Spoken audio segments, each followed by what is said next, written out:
All right, 10th grade, on to our next deep dive of the Industrial Revolution, this time under the thematic understanding of social effects. So basically, we're really looking at the social hierarchy and how it changed because of the Industrial Revolution.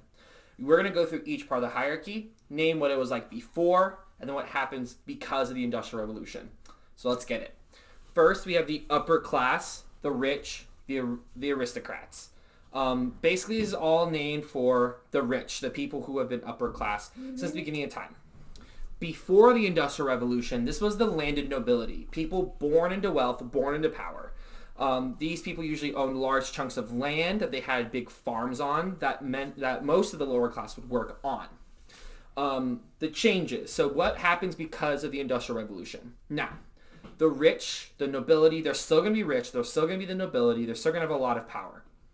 The change is that because of the Industrial Revolution, urban wealth, people who are making money in cities, from factories, from trade, start to gain more power.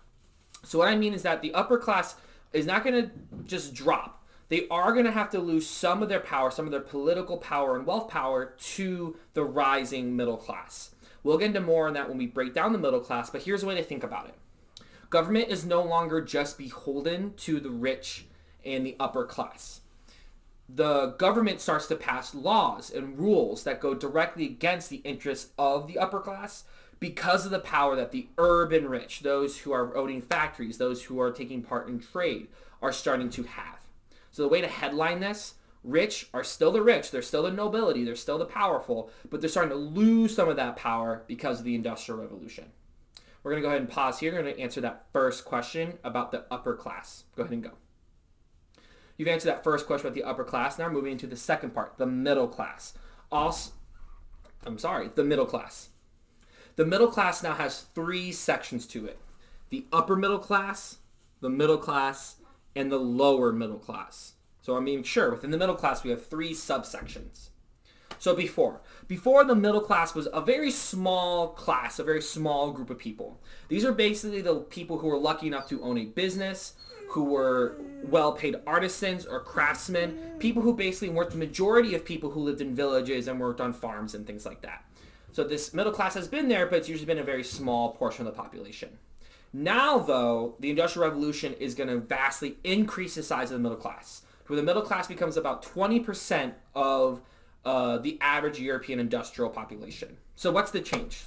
First, the upper class, the upper middle class. The upper middle class.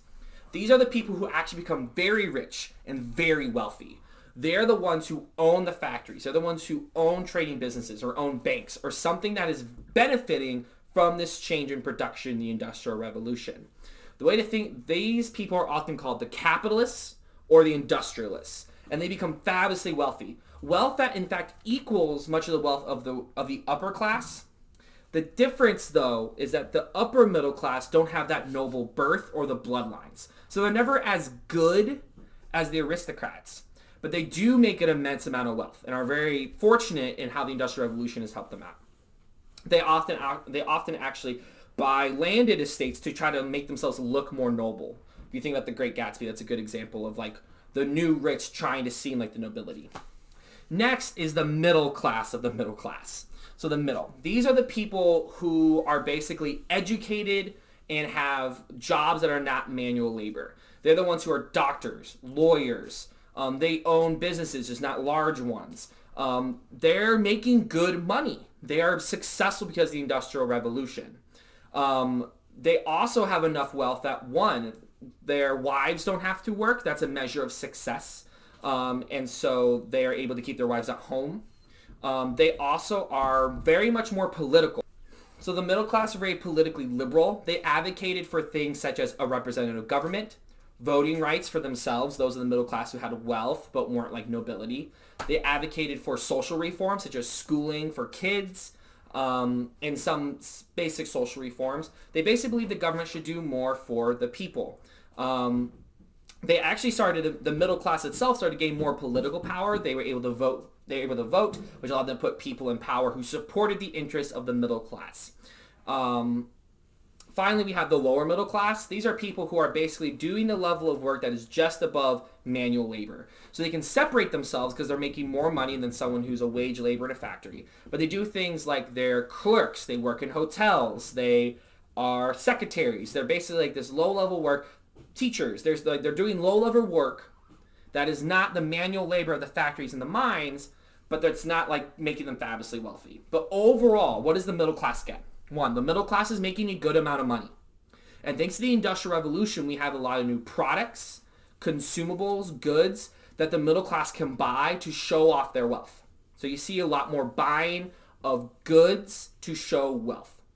Second, women in the middle class often do not have to work. That is actually a sign of success for men, that they can provide for their family by themselves. So women are supposed to stay at home. They're supposed to create a heaven for the man when they get home from work. They're supposed to be like these guardians morality, teach their kids good morals. Over time, though, women get really bored staying at home all day, every day. And so women start to, over time, get education and start joining the workforce. But the way to think about it is that men work, women don't if they're in the middle class. Lastly, children.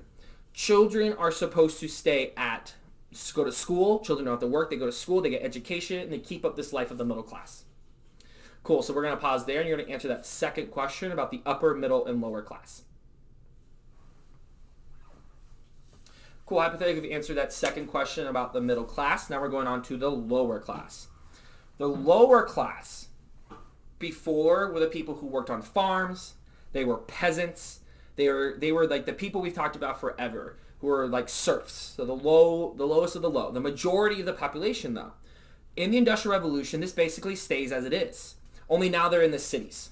So, as people migrate to the cities, and now their work has changed. We talked about yesterday, they're wage laborers. They have to work in factories. They work in mines. So what's that like for them? Their working conditions are terrible. Terrible. Factory work, mine work is, one, unsafe. It is easy for people to get hurt. People who run these businesses have little incentive to protect their workers because if they get hurt, they can fire them and hire someone new. There's no rules or laws on the protection of workers and their safety. Also, workers are paid very little.